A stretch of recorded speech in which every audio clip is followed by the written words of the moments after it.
Hi, Chloe. Hello, Angela. Happy New Year. Happy New Year to you too. Oh, how are you? Yeah, good, thank you. Did you have a good Christmas? Um, yeah, it was a definite making the best of it Christmas. I don't know about for you, but my husband couldn't go to his mum because she's in Wales, so Wales was closed.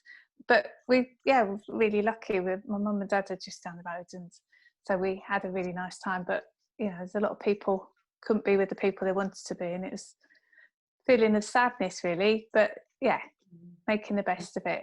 And How about the a current lockdown as well. sorry? And the current lockdown after the talk. Oh, I know, that's a blow after everyone going back for a day and then hearing about that. But again, just for me, just getting on with it. I mean, I it's think not that's it's it not now. the same. We're all used to it now, aren't we? So we know what to do. We just got to do it and get on with it, haven't we? Yeah, worrying about things and complaining about them, it's not going to make it go away. Just got to work around it. It's not going to make a massive difference to me. I work from home and I go for a walk every day anyway, and I'm a bit of a hermit anyway. So Yeah. Well, that's good. Same with us. It's just we go on dog walks and life doesn't really change that much. I don't know what, we only shop locally anyway. Yeah, so it's kind of same old, same old. well, it's also this appreciation for the simpler things in life as well, and I don't think that's a bad lesson for us all, actually. And nature, Yeah, and just reconnecting with nature and going for walks. That's, I think, saved most people, haven't it? yeah, that's all I've been hearing is just kind of this connection to nature. It's so heartening, so there are some glimmers of lovely things out of this, but I know there'll be some mental health problems for people, having this feeling of imposed lockdown. It's Well, it's affects so many people I know. Even sort of me, I have to take a moment sometimes to just think, okay, we're going at it again, and I don't suffer from mental health, so it's, I'm lucky, but it's still very difficult, isn't it? yeah, and I don't know about you, but work isn't the same, but I'm really enjoying the amount, I'm enjoying having less work happening anyway. I don't really like to overcommit. So I'm working on two projects that are kind of ideal clients, a residential ideal client and a commercial ideal client. How did you So get those? Did they hear about you, or is it um, existing clients? Or yeah, the commercial one, which I'd love to tell you more about, but I just can't at the minute. I've got to keep quiet about it, and I don't want to spoil it either. But they are in the vegan community, so it's a vegan business, and so they probably know me through the community, Instagram, kind of through that. And then the other one is somebody I know through One Planet Living, which is this sustainability kind of looking at a business or well, you can apply it to anything really. It's kind of a framework. It's based on the UN sustainability goals. So it's a lady that I've met through that who just needs some help with her lovely home. So it's good. So quality, not quantity, is no bad thing for me either. no, and especially during this time, it kind of lets you, discover new ways of doing things. I was reading an article earlier, and it was saying, the coronavirus has highlighted the needs for a desire for architects and designers to adopt new ways of working and thinking. And it's so true. We can't go forwards because if we're looking at the year ahead, doing the same old, we've got to, we owe it to our clients and to ourselves and to our planet to actually look at things differently. Yeah, and architects are so much further with their profession than interior designers are with all of this.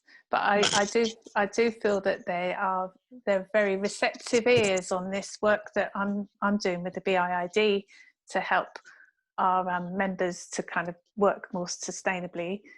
I think that people will be really receptive to it. I feel it feels like quite a promising thing. So that's coming out in the spring, and it's a lot of work, and I'm very happy to volunteer my time to do it. But it's quite it's quite an undertaking. But I'm chipping away at it, and it's going to be a really useful document and it's going to be part of other things as well, including CPD and things like that. So and that's for the British Institute of Interior Designers. Yeah. Cool. So it's a great thing to be involved with. Yeah. So that's really good. I've been doing infographics. Do you know what an infographic is? Yeah, so it's like you're explaining something through graphics. That's it, like a picture word. So we've been doing, we had to pick some materials at uni. Oh, right, this is your course, yeah. Yeah, so picking things like concrete, and what would we swap concrete for? You know, what would we swap bricks for, and things like that. So the infographics explain very quickly and precisely about you know, the CO2 in the atmosphere, all of the emissions and things like that. So that's really interesting. I kind of want to do a lot more of that for every material I use now. I want to take it all the way back. Just because it sounds green doesn't mean to say it always is green, and no either. So this that sounds good. That's a good way of learning it as well, to actually make the graphic. It compounds those facts in your memory. Yeah, and can you then use them as posts? Can you share them from your business? I'm going to start to post them very shortly. Going to get a few more under my belt. But you have like pages and pages full of data, and yet to make it a concise document, a picture that people can understand in seconds, is really informative. It's really good. So sounds like stuff I need to tap into for this guide that we're writing. But yeah, I'll show you. I've done oh, thank you. But I've done it on. I did the difference. I changed the concrete for CLT, cross laminated timber. So and I learnt what sequestered carbon is, which I didn't know, which sounds obvious. Now I know what it is. I know. Yeah, it's clever stuff though, isn't it? Yeah, so basically the carbon stays in the trees. It also stays in the wood all the time for the whole lifespan of the wood. So it's sequestered carbon that then goes back in, becomes either to the land or to make fuel. So it's a circular economy of, so it's brilliant. We've got friends who have a wood in mid Sussex, and they coppice their wood, and then they turn that into charcoal, and then that becomes a fuel. So that's sequestered carbon. It's brilliant. It's really, really interesting. So timber is fantastic, isn't it? If you get it the planting scheme right, and it's managed, timber is the way to go, isn't it? Really. Absolutely. Although I must say, I'm in a big way into in the interiors, especially into mycelium. The fact that you can grow a product is amazing. So it's wonderful. So I'm doing a couple of projects at the moment. I'm working on a home office, which is in the at the foot of the Downs. It's beautiful, and it's basically bringing the outside in. And we're doing the one you spoke about last time. Yeah, so we're doing mycelium lights. Oh, great. Whose are you using?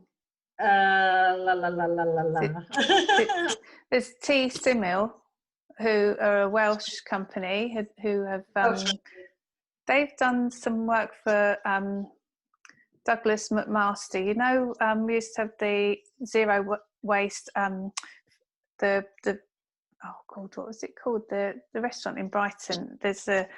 He's a very innovative chef that doesn't have any food waste in his production, and Silo, that's it. Yeah, so he's moved to London, and his new place there has got loads of mycelium happening, but they've got some T. Simil pendant lights and things like that. So we're including those. And also I found a company who does clay plaster and clay products. I didn't realise how bad plasterboard is. Basically, anything filled with cement or concrete is like the enemy. It's so they do these clay boards, but they also do clay plaster that has the pigment in already. So there's no paint it, and the colours are absolutely to die for. So it's self-coloured and it's a good colour scheme. One rammed earth wall, and the other's just a clay plaster finish. Some mycelium lights, and then I'm doing a cork floor. Oh, lovely! So bringing all the warmth and everything in. So it's really nice. I've just suggested cork to a client for their kitchen because they were considering having underfloor heating because their tiles were too cold. It's kind of like, oh, well, you're heating tiles, you know, let's just start again. Let's look at this. Have you thought about cork? And they're like, oh, fantastic. Yeah, you know. I don't think people realise how waterproof cork is and how durable it is as well. Yeah, it's very durable. I mean, even, I don't know about you, but whenever I see guarantees from suppliers, they're never very long. But this one was 10 years for a floor in a domestic. So that's really good. And the way it's made as well. I didn't actually know you could get cork trees. Oh, really? Yeah. Where did you think it came from? Spaghetti down. No. It's nice watching it be done. Have you seen them taking it off? I mean, that's what I mean. So it opens your eyes once you start looking at all these new ways of doing it. It's so interesting. And it's things like sheepskin, you know, rugs and things like that. Well, you know, there's companies again in Wales who do vegetarian, you know, vegan, animal-friendly sheepskins, because they're just when they shear the sheep, they're making it out of that, and you know, byproducts of that. So nothing's damaged or hurt or anything else. So some might say, vegans probably wouldn't like that because it's involving an animal. I mean, there's always going to be exceptions to the rules, but you know, the larger mass-produced sheepskin, you know, it's just the sheep shearing is quite rough. I think that's the thing, and the good thing about the infographics is you don't know until you look at every single way it's manufactured, transported, the whole lot, and then you can make a real quick decision on whether you want to use that or use it for something else. And a lot of people don't change, say, concrete because they don't know what else to use, and it's so cheap and readily available, and everyone understands how to work with it. It's quite an unskilled labour, you know. So it's so you can understand why. Yeah, absolutely. It's the trouble. It's the repetitive, you know, not having time to just look and think and have time to train. It's a shame, isn't it? I mean, if that's the only reason that people keep specifying something, it's a great shame. There's a whole education piece missing here. And that's why it's down to the designers and architects to change that, because the general public should be guided in, and we should be making it simpler for them. You know, it should be these are the only choices because they're the right choices, you know. So and also, but not designing to the skill set of the person that's fitting it or implementing it. You know, it's hard to be the, not pioneer so much, but the one that's sort of pushing for something new, because it does attract some element of risk because there's a slight unknown. It's not been used over and over again. Just going back to mycelium, I don't know if I've mentioned to you before about biome, which is it's a swap for Cellutex. So instead of using Cellutex insulation, there's this mycelium grown insulation product, and it's somebody who was involved in. It's a circular project, obviously, and it's going to be a cradle to cradle certified product. But the guy behind it came to talk to Brighton and Hove circular. What were we called? It's a local circular economy group, and I've been in touch with him, and he did a big crowd fundraiser for kind of this pushing this new product further. But, you know, it's got to go through testing. And then before architects will feel really confident using it, they want to have seen it being used a few times before they use it. It takes a long time for these innovative products to kind of actually hit the market, doesn't it? Yeah, but someone's got to take them. Have been used for centuries and centuries, and yet we've kind of over mechanicalized it, and is that a word, mechanized? Yeah. So it's a shame, because they were all there and then they kind of stopped them and then just brought plastic in as a quick and easy fix. Yeah, and I agree. And architecture, you look at buildings. Well, they say that they're going to be a lot more homogeneous now, because because of technology, we can build any house we want anywhere in the world. You don't have to look at the wind, the solar and things like that. Whereas nowadays we're going back more to localized design. So what's the products around you? Is it clay, chalk, you know, in the Sussex Downs, all of those are readily available building materials. Vernacular. Yeah, that's where we're going to go back to. So yeah, it's crazy that we're undoing that kind of mad part in the middle, you know, using this kind of changing streams. There's this organisation, they're a not-for-profit, and they are trying to discourage plastic in the building industry. And there's, you know, from what we package things in our building industry to actually kind of getting away from UPVC windows, plastic guttering and things like that. You know, those sorts of things were timber and metal before, you know, something that you could get rid of. You know, it could be recycled, or it could be composted or whatever. But, you know, this whole undoing of the petrochemical injection into our industry that we've now got to unlearn. That's what seems to be happening. Unlearn, what's it? Learn, unlearn, relearn. That's a good saying, isn't it? Yeah, yeah. It's getting back to insulation. A lot of people are using old duvet covers now. Yeah, and so you recycle duvet covers, which usually go to landfill, and use those as insulation. Hasn't Duncan Baker Brown got actual duvets in the waste house? They're working. Say his name, but then every time I mention it. Oh, I said it this time. But the waste house is insulated with actual duvets, isn't it? Yeah, which is brilliant. You know, they're just where else are they going to go? So it's yeah, absolutely. Yeah.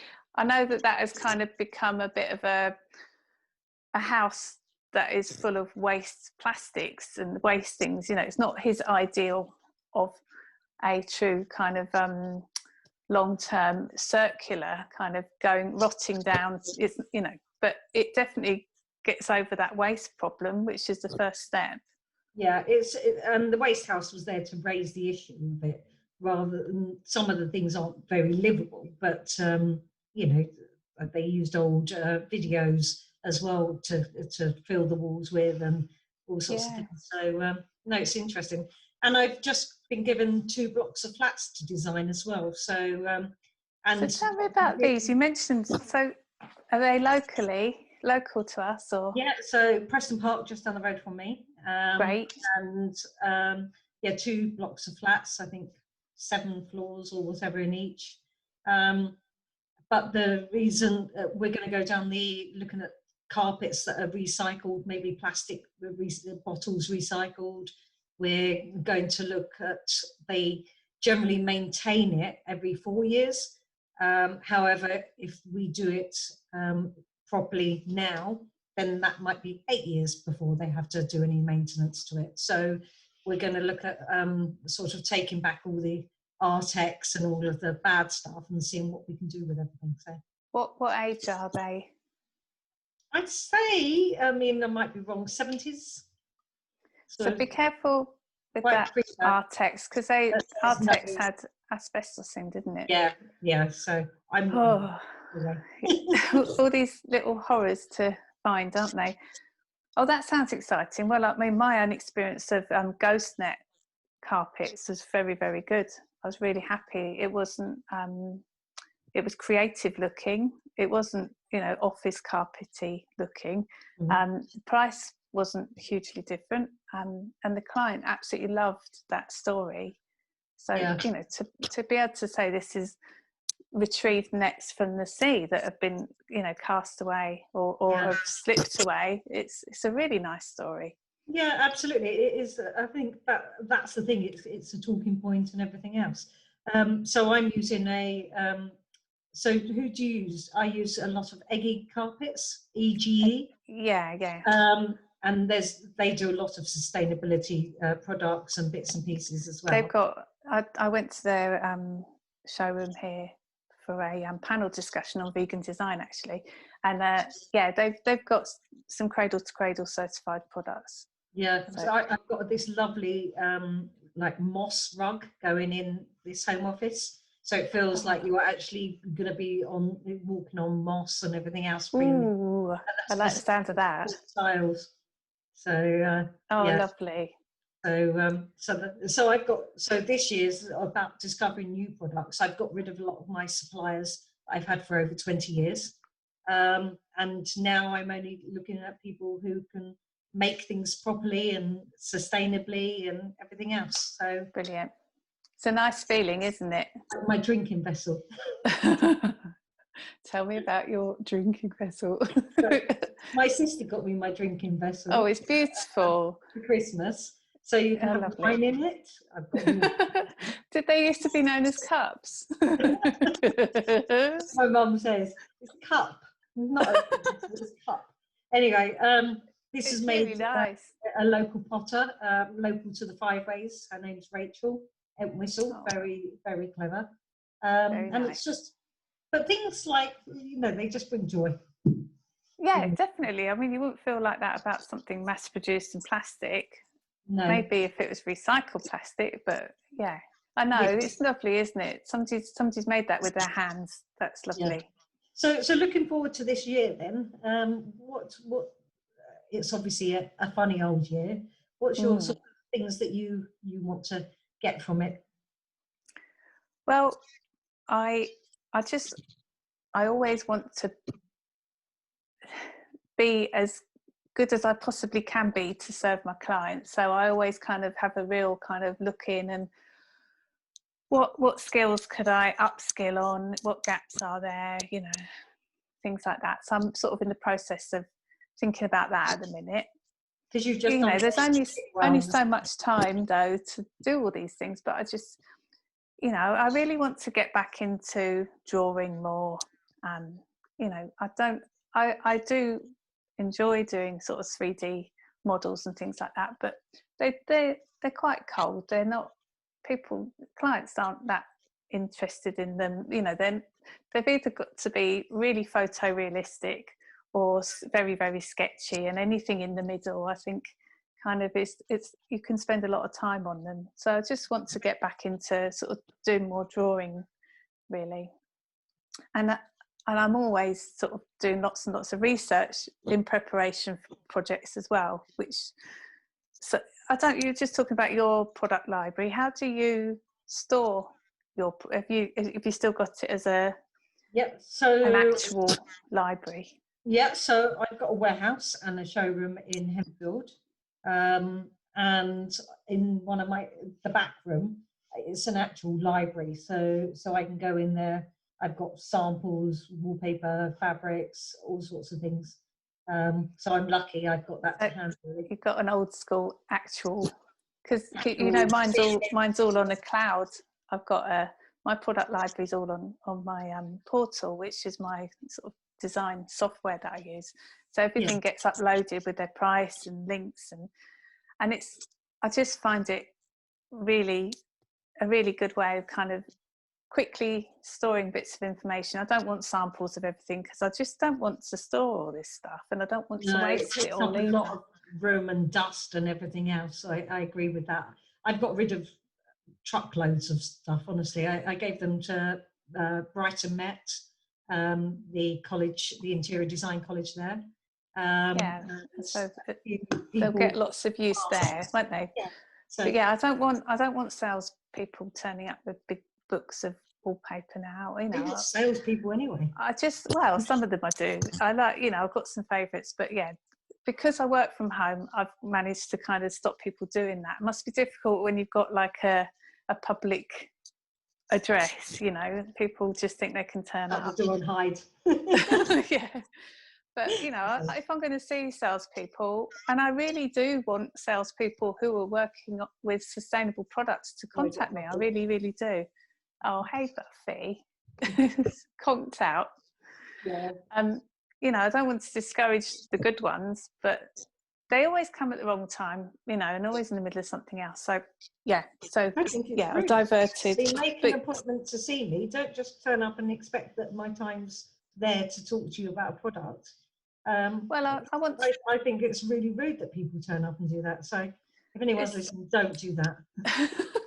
But I think actually they're getting better. I think that they know that we want to get something out of it and not feel like, you know, it's been on the hoof kind of thing. Yeah. But just going back to this year, I want to, so I really kind of, the whole grow, learn, serve my clients thing, and then sort of sharing this sharing of knowledge, collaborating, sort of being much more open and sharing is important to me. Oh, is there any, so you want to, your drawings, but is there any particular study type things you want to expand on, or you just want to see how it goes? Or? I'm still in the process of doing my One Planet Living action plan, and I'm going to see where that leads me really, because I don't know that the gaps in my knowledge are necessarily design things. They might be kind of like things that I need some coaching with. I've been having some coaching on marketing in the past and things like that. So I don't think there are always gaps of knowledge. It's the world changes. You know, products change, design changes, fashion changes. I think it's about whatever you're interested in, and really then throwing yourself into it and learning. But I think everyone has to learn all of the time. Really, it's so important, isn't it? Yeah, and I guess for you can't have really set up any more than you already have with your degree. But have you got anything else? Well, I'm lucky because I mean, I'm learning so much. It's just the amount of work is ridiculous. And I've got 20 years experience, you know, in the field of design. But it's so interesting. It's phenomenal. There's the lecturers are all very clever people. We're learning fluid dynamics, all sorts of things. Talking to, you know, engineers about structural things. You know, it just goes on and on. This module is humanities, so we're learning about the effect on design and buildings and the crossover with politics, with the environment, with culture, with diversity. Brilliant. I'm very interested to be learning about women in architecture and property, because we're still very much underrepresented. And yeah, so there's lots of writing this term as well. I'm lucky that we get to learn a different computer program each module. So I've just done InDesign, and now I'm going to be using Rhino, which is a 3D software. So Rhino's another 3D software. We learn Photoshop. I haven't heard of it. No, have you had to go on it yet? Or I've looked at the trailer. I'll have a look so we go on to LinkedIn Learning as well. That's really good for showing you how to use all these programs. Oh, really? I didn't know about that. And another thing I tend to do, this isn't anything to do with the uni, but I get quick courses on Udemy. So you can buy a Photoshop course for when they have a sale for about a tenner. Great. So again, if you're looking to have a quick knowledge-based course, things like that are really good. So. Oh, that's a good tip. Yeah. So are we done for today? It's been lovely talking to you. And so just to go back onto your Christmas. So last time I spoke to you, you said that your Christmas was going to entail 3 days off. Is that really what happened? No. Oh, good. I'm glad, because that sounded a bit harsh. Oh, no, I had less. Oh, no, don't. Oh, Angela, this is all your coursework. I had to get my module in, and I had an extension, luckily, because I was ill and bits and pieces. Anyway, so I was doing that, and then I got these 2 blocks of flats, which I've had to start the project for the other project, and then things like my VAT return and bits and pieces. So it doesn't stop, does it? No, try and get that VAT return done earlier in the year this year, so you don't have this January thing going on. Well, I've got Sage accounting, so it's just literally I could just input the data, and it's attached to my bank account, so it can kind of see it. But do I be bothered to actually reconcile it? That's the thing. That's a horrible job to leave to the last minute. And if I just stayed on top of it, that's going to be what I'm going to get good at this year, is reconciling the accounts. Put a diary note in your online diary to just spend an hour on it every now and again. Yeah, and that's what I'm working on as well at the moment, is my diary management. My time is just really short, but I want to fit everything in. So so I've got to get better at that. That is one of my weaknesses, actually. That's a really, really important thing to do for your own health, you know, and just to make sure that you get to everything that will make you feel good as well. Yeah. Well, I get to go out with Buffy, so get to sea swim. I've been going with my friends sea swimming, and I've just ordered my wetsuit online. So there's been so much of that going on this Christmas. I think it's something you have to work up to. I don't think you can just go in. They say don't go in for your first time if it's really cold as well. It's a bit too much to get used to. But apparently it's really good for menopausal women. Yeah, I've heard. Not that I'm there, but I've heard. It's cold enough doing the beach clean, so I'll just stick to doing that, I think. I did my 29th one yesterday. Oh, lovely. So, yeah, keep going. With anyone? Sorry? Do you do it on your own or with them? Yeah, I just do it on my own, and you know, not down there very long, but you always get a bag full. But yeah, that's cold enough for me, and I'll just keep an eye on the sea swimmers while I'm there. Check that they come out again. Don't throw away their clothes while they've gone in. Yeah. So shall we? It's lovely talking to you, Angela. Happy New Year, and thank you, and to you. 2 weeks' time. That'd be great. See you then. See you later. Bye. See you. Bye.